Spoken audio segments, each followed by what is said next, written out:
Pwede nyo namang hindi lagyan ito, pero mas masustansya kung merong ganito. Kung meron kayong kapitbahay na may tanim ng malunggay, manghingi na lang kayo. Hi guys! Welcome back to my channel. At isa na namang serye ng Cooking with Love by your Tita Laika. And for today's vlog ay magluluto tayo ng munggo. Itong version na ito ay gagataan natin. Ang iluluto natin ngayon ay munggo sa gata. Inataang munggo, or kahit anong tawag, basta munggo na may gata siya. Tita Laika.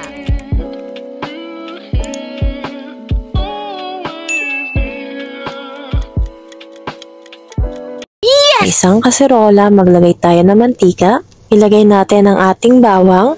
Kapag ito ay nag-golden brown na, isunod natin ang ating sibuyas. Sunod naman nating igisa ang ating kamatis. Isunod nating ilagay ang ating baboy. Itong baboy na to ay pinakuluan ko muna. Nasa inyo naman kung papakuluan nyo pa or hindi na. Inisa ko lang itong maigi at kapag medyo nag-golden brown na ito, ay isusunod na nating igisa ang ating munggo. Ginisa ko lang ito ng mga ilang minuto.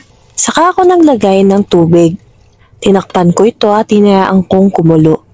Kapag kakulo ay hinalo ko lang ito at nagdagdag ulit ako ng tubig. Naglagay na rin ako ng pork cubes. Naglagay na rin ako ng paminta at ng asin. Hinalo ko lang ulit ito at tinakpan. Sumunod kong inilagay ay ang chicharon. Siyempre hindi mawawala sa munggo ang chicharon. Nasa sa inyo kung lalagyan nyo ng chicharon ang inyong munggo. Pero mas masarap yan kung may chicharon. Mas marami, mas masarap. Yes! Isa ang munggo sa pinakauna kong nilutong ulam kung bata kami. Dahil laging nasa trabaho ang aking mama at papa, ako naman ang nakatoka sa pagluluto. Sumunod nating ilalagay ang ating gata. Nasa inyo kung fresh, pero kung meron kayong fresh na gata, mas masarap. Haluin lang natin ito at takpan at hayaang kumulo. Kapag kakulo ay sunod na nating ilagay ang ating huling gulay. Naglalagay ako ng malunggay sa munggo. Pwede nyo namang hindi lagyan ito, pero mas masustansya kung merong ganito. Kung meron kayong kapitbahay na may tanim ng malunggay, manghingi na lang kayo.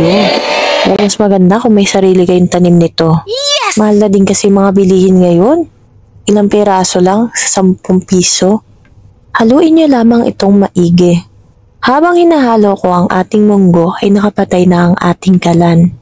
At ito na ang ating ginataang munggo. Napakasarap at masustansya. Try nyo nang iluto para sa inyong pamilya. Arat ng magbunggo kahit hindi naman Friday. Comment down below kung taga saan ka para malaman natin kung hanggang saan umabot ang ating video na ito. At iyan ang ating simple recipe tips sa paggawa ng ulam na munggo or mas matatawag nating ginataang munggo. Munggo sa gata? Basta, munggo na may gata. Don't forget to like, share, and comment on this video. Comment kayo ng gusto nyong recipe na gusto nyong itry naman natin. Thanks for watching and see you next vlog. Bye!